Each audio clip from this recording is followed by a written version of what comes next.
Bago po tayo magsimula, tawagin niyo na lang po ako sa pangalang Cream or Ate Cream. Disclaimer lang po sa nagsulat nito na si Eric Sarmento. Ito po ay kwento-kwento lamang. Ang wedding ring. Totoo nga ba na may kapangyarihang gumawa ng ilang mga bagay ang kaluluwa ng isang taong kamamatay pa lamang, na kapag ginamit nito ang kapangyarihan ng concentration ay kikilos ang astral body nito sa umiwalay na sa mortal na katawan para isagawa ang ilang mahalagang mga bagay para sa mga mahal sa buhay? Ang tila hindi kapanipaniwala ang kwentong ito ay isinalaysay ng isang overseas contract worker na mula sa Malaysia, kung saan sila nagtatrabaho sa isang pineapple plantation ng kaibigang Pilipino.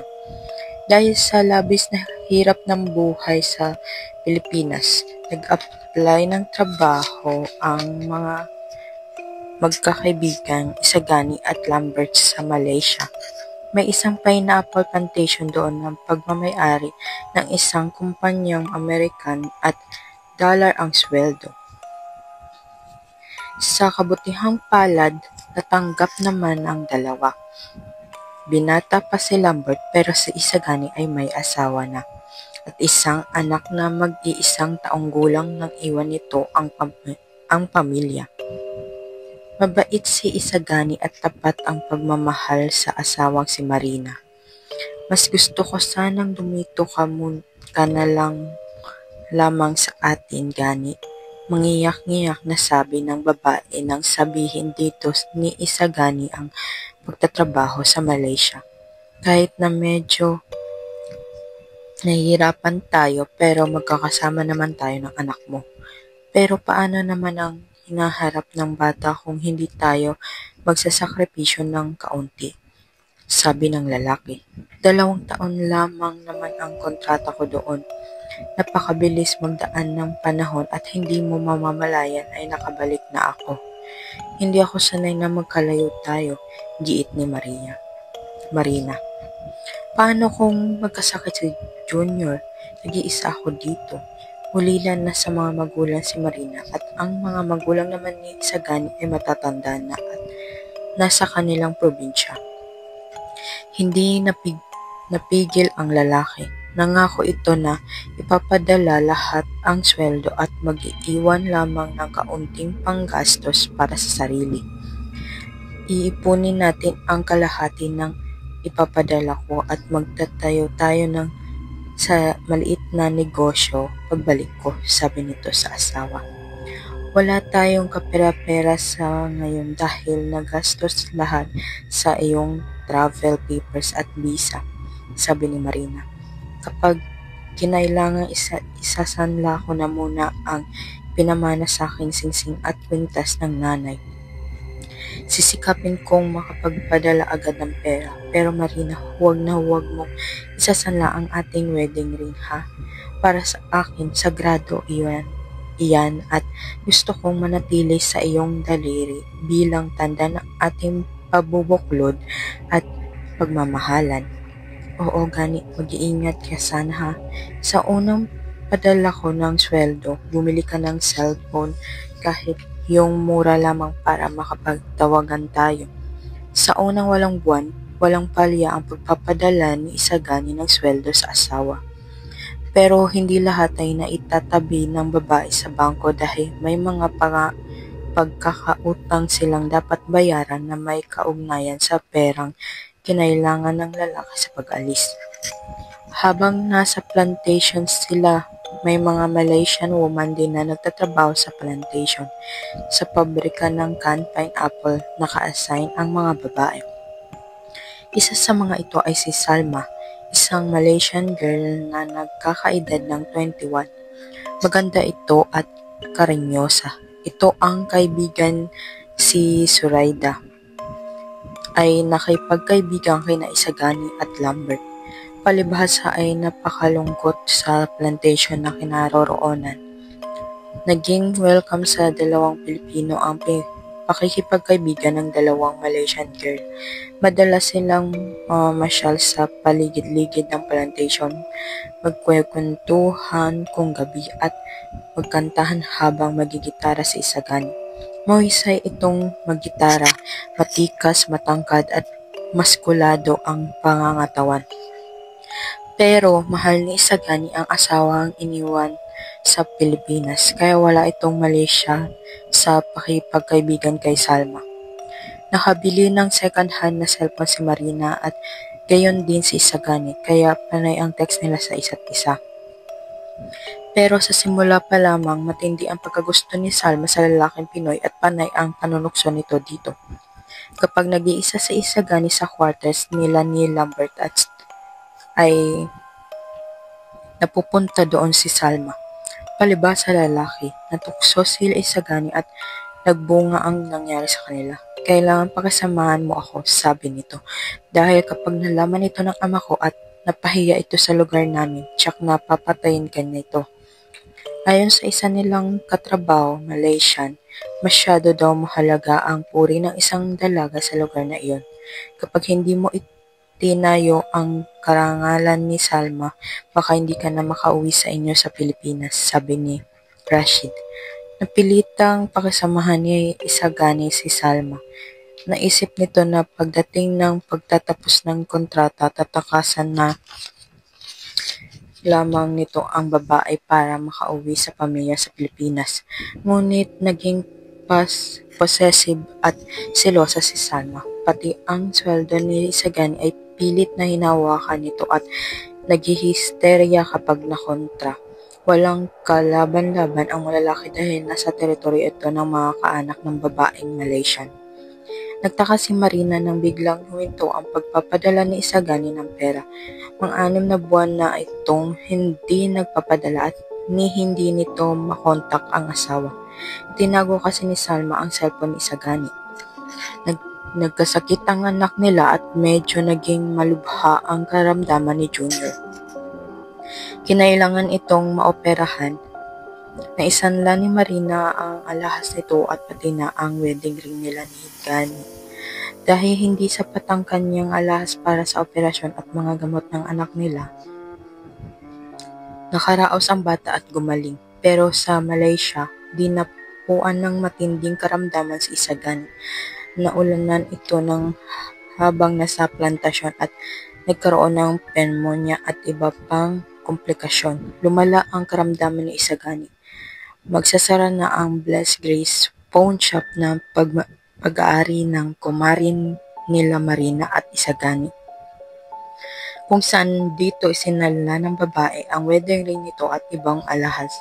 Mag-aalas 5 na ng hapon.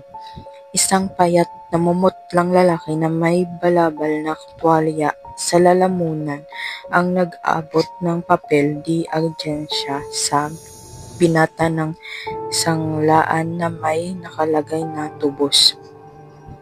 O paring Gani, nakauwi ka na pala, masayang sabi ng may-ari na si Graciela, at tutupusin mo na pala ang mga isinanla ni Mare. Tumango ang lalaki pero hindi sumagot. Inisip naman ni Graciela na marahil ay may sore throat ito dahil nakabalot nga ang leeg ng tuwalya. Ibinigay ni Graciela ang mga alahas matapos bayaran ng lalaki ang halaga ng pagkakasanla. Sa bahay ni Marina, may kumatok na employee ng LBC, pera padala. Pinigay nito ang halaga ng 8 buwang sahod ni Isagani na hindi nito naipadala. Pumirma si Marina sa resibo na natanggap nito ang perang ipinadala para sa kanya. Nang pumasok ito sa kanilang kwarto para muling bilangin ang pera, nakita nito ang kanilang wedding ring, pati na ang kanyang singsing at kwintas na isinanla. Naroon ang papel di agensia na nagsasaad na ang mga ito ay tinubos na. Nakapirma doon si Isagani. Nataranta si Marina at nakaramdam ng hindi maipaliwanag na takot. Tumawag ito sa bahay sanglaan kinabukasan. Aba nagtungo dito si Gani at tinubos ang mga iyan, sabi ni Graciela. payat na namumutla at tila hindi na makapagsalita at hindi makausap. Bigla nga itong nawala pagkatapos Nag-ring ang cellphone ni Marina at si Lambert ang tumawag. Huwag kang mabibigla Marina pero patay na sila Isagani. Pauuwi na ang aming employer ang bangkay nito bukas. Nang mag-withdraw sana si Salma ng pera mula sa bangko nito kung saan idinposito ang mga sweldo ni Gani, nakita ng Malaysian na withdraw na ang halagang equivalent sa 8 buwang sahod ng kinakasamang Pinoy. Sa huling sandali, pumawi si Isagani sa pamilya at ipinakita nito sa natapat ito at nagmamahal hanggang sa huling sandali. Tinubos ng astral body nito ang kanilang wedding ring na simbolo ng kanilang pagbubuklod ng ikasal sila. Ang bahay na ay binibenta. Naalala ko ang kwentong ito ni Lola nang may nagbiro sa akin kung gusto kong bumili ng isang silyang tumba-tumba na ay pinagbibili sa murang halaga lang. Bakit mura lang? Kasi may kasama daw itong lola. July 1958. Ang mag-asawang Pedro at Macaria. San Victores ay kapwa teacher na retirado at ang kanilang 3 anak ay pawang titulado na at may sariling pamilya na rin. Tumanda silang nangungupahan ng apartment dahil sa pag-aaral ng mga bata. Ayaw nilang paminsan kanino man sa mga anak dahil hindi sila sanay nakikitira kaya nagpasya silang maghanap ng murang bahay na mabibili sa probinsya. Dala ang owner type nilang jeep. Nakakita sila ng isang lumang bahay na may nakapaskil na house for sale. Sa bakod, kahit nagtutuklap na ang pintura ay kita pa rin na minsan itong naging isang magandang bahay. Ipinatanong nila sa kapitbahay kung sino ang may-ari, ngunit sinabi nito na siya ang kakausapin ng sino mang nagnanais bumili nito. Sinabi nito sa mag-asawa na pwede silang pumasok para matingnan ang loob ng bahay. Ibinigay ng babae sa mag-asawa ang isang susi. Bago pa lang buksan ni Mang Pedro ang pinto, may naririnig na silang ingay at kaluskusan sa loob ng bahay. Sa laysay ni Aling Macaria, tsak naming may tao sa bahay. Kaya total nandun na kami, titingnan na rin namin pumasok si Aero at sumunod ako. Madilim sa sala, puno ng sapot ng gagamba ang kisame. Binubukbok at puno ng alikabok ang mga mebles. May inaamag na florera sa center table sa kusina. May mga kaserola, sandok, kubyertos at pinggan sa cabinet. Nakaset ang dining table para sa 4 na katao pero halatang hindi nagamit ang pinggan at kubyertos. Patuloy ang salaysay ni Aling Macaria. Niyaya ko na si Erong na umalis na kami kaya lang gusto pa niyang makita ang pangalawang palapag. Pag-akyat mo ay ang matatawag na family room. May mga muebles din doon na luma na talaga. Laking gulat namin dahil dito may nakita kami mga tao. Isang lalaki, isang babae at 2 bata. Walang tinag silang nakapaikot sa isang lamesita. Para kami naging tuod sa pagkakatayo, gumawa ang 4 at tumingin sa aming mga asawa. Malungkot ang kanilang mga mata. Ngunit parang guni-guni agad silang naglaho sa isang kisap mata. Nagunahan kaming mag-asawa sa paglabas sa bahay. Agad pinasagitsit ng asawa ko ang jeep. Hindi na namin nakuhang magpaalam sa babaeng kausap namin. Hindi pwedeng halusinasyon iyon. Nakita iyon ng 2 mata namin mag-asawa. 6 na buwan ang nagdaan bago nakabalik si Mang Pedro sa lugar na iyon. Nagtanong siya sa himpilan ng pulis tungkol sa bahay. Ang bahay na iyon ay 3 taon nang pinagbibili, sabi ng hepe. May barilang naganap doon. Yung lalaki binaril, yung asawa sa hindi malamang dahilan, isinunod niyang barilin ang 2 anak. Tapos, nagbaril siya sa sarili. Nadyaryo yan. May kinuhang album ang hepe sa isang drawer, binuklat sa isang pahina at ipinakita kay Mang Pedro. Naninilaw na ang ginupit na pahina ng periodiko. Isang malaking larawan ang front page at nakita muli ni Mang Pedro ang mga malulungkot at maputlang mukha ng pamilyang nagambala nila sa lumang bahay. Napausan na lang ng taimtim na panalangin si Mang Pedro para sa katahimikan ng mga kaluluwang nasa lumang bahay. Ayaw siguro ng pamilya na magambala ang kanilang patuloy na paninirahan sa bahay. Sa kung anong dahilan ay hindi maiwasan na mag-anak ang kanilang tahanan.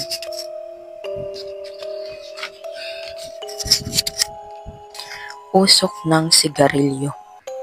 Ang isang bayang malapit sa Kapas Tarlac ay tahimik sagana at lahat ng mga mayayaman dito ay kontento sa kanilang buhay. Ang katiwasayan ng buhay sa bayang ito ay utang na loob nila sa isang multong sobra kong manigarilyo.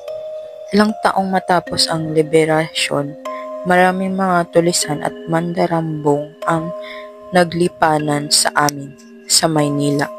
Panahon noon ni na Asyong Salonga at Totoy Golem.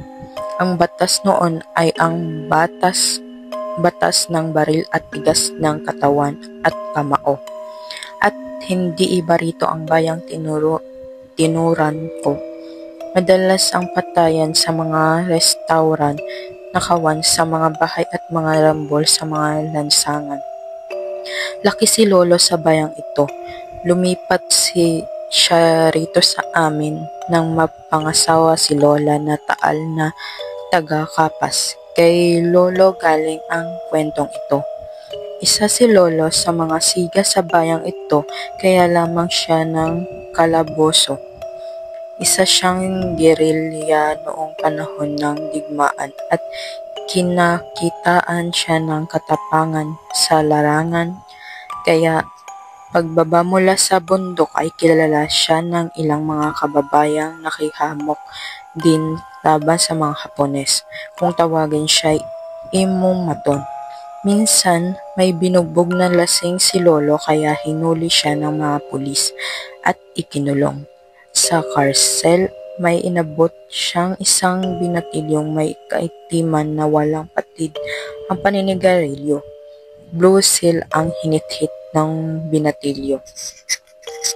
Alam ni Lolo na hindi ito taga rito dahil kilala niya lahat ng mga tao dito. Nabanggan siya raw ang binatilyo papunta siya sa kabilang bayan at ginabi sa aming lugar. Dahil mahigpit noong mga panahong iyon at bawal sa kabataan ang nasa labas ng bahay, pagsapit ng gabi, curfew ang tawag dito noong martial law ni Marcos, kaya ikinulong siya. Bago maghating gabi, 2 pang sangganong lasing na lasing ang isinama sa kulungan. Nanggulo raw ang mga ito sa isang pundahan malapit sa plaza dahil sa selos. Binugbog ng 2 ang katipan ng babaeng tindera hanggang ngayon init na init pa rin ang kanilang mga kamay. At nakursunadahan nila ang binatilyong naninigarilyo. Hindi raw nakialam si Lolo nang bugbugin ng 2 ang walang kalaban-laban na binatilyo. Hindi rin nakialam ang mga bantay sa pulis. Madaling araw na nang tigilan ang 2 ang binatilyo. Lamog at hindi ito makagulapay dahil sa pahirap na tinamo. Namatay ang binatilyo. Bago tuluyang nalagutan ng hininga, napautal-utal niyang inusal ang sinusumpa ko, babalikan ko kayo. Dahil hindi kilala, ibinaon ang binatilyo sa isang hukay na walang palatandaan man lamang. At dito, nagsimula ang kapayapaan sa bayang ito. Makaraan ng ilang buwan, ang dalawang siga na nakapatay sa binatilyo ay muling nakulong dahil sa panggugulo dulot ng kalasingan. Kinabukasan, nagulat ang mga pulis sa kilos at pananalita ng dalawang preso na may mga basang sisiw ang dalawang maton at panay ang salitang hindi na po, habang tumutulo ang laway at luha sa pinagtagpi-tagpi ulat ng mga pulis tungkol sa dalawa. Sila raw ay nakaamoy ng sigarilyo sa kanilang selda. Pagkatapos ay lumitaw ang multo ng binatilyong sunod-sunod ang paninigarilyo. Pinagsusuntok daw nito ang multo, subalit ang tinamaan niya ay ang kasamahan sa kulungan. Hindi sila iniwan ng binatilyo hanggang hindi bugbog sarado ang isa't isa. At wala raw tigil ang sermon at banta ng multo chain smokers sa mga siga-siga, kaya halos mabaliw na ang dalawa sa sandaling iyon sa takot at pagsisisi. May sumunod pang mga pangyayari sa nasabing piitan.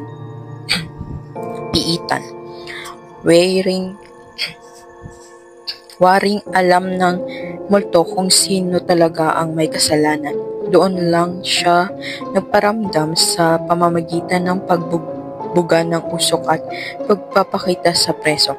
Hindi lamang ang mga maton at siga ang pinagdidiskata ng multo. Pati ang mga kriminal na nanloko ng kapwa ay naramdaman din niya. Isa na rito ang isang manugang na nagtangka manloko sa kanyang biyanan. Bagaman hindi ito nabaliw, naging tulala ito at ngayon at alagain ng panang sariling biyanan.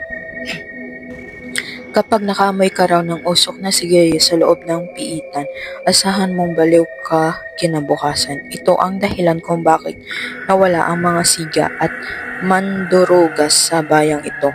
Gumawa ka na ng kalokohan sa ibang lugar pero hindi dito, dahil tiyak na dadalawin ka ng kulungan at hindi ka sigurado kung ano ka na kinabukasan. Baliw, sinisinto-sinto o tulala. Kamatayan na ni Lolo ang kwentong ito at hindi ko naitanong sa kanya ang dating pangalan ng bayang iyon. Kinagisnan ko na itong ang tawag niya ay Payapa.